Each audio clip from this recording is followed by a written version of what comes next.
Authentic bungalow di Bukit Damansara. Harga dia bawah daripada 9 juta. Okey, ni swimming pool dia. Okay.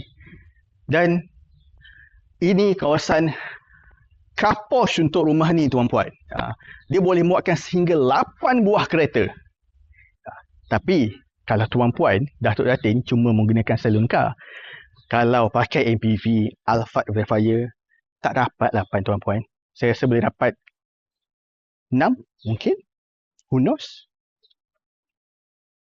Okey, ni kawasan living area untuk rumah ni.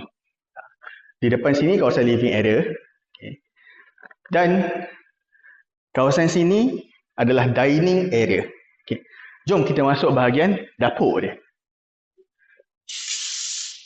Ni kawasan kitchen dia. So memang dia dah siap dengan table top semua. Okay. So memang nice. Move-in condition. Kalau tak suka, boleh revamp. Kalau rasa nak kekalkan pun, boleh.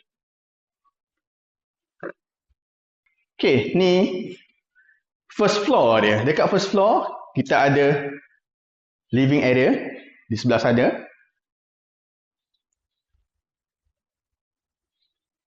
Dan kita ada master bedroom kat sini.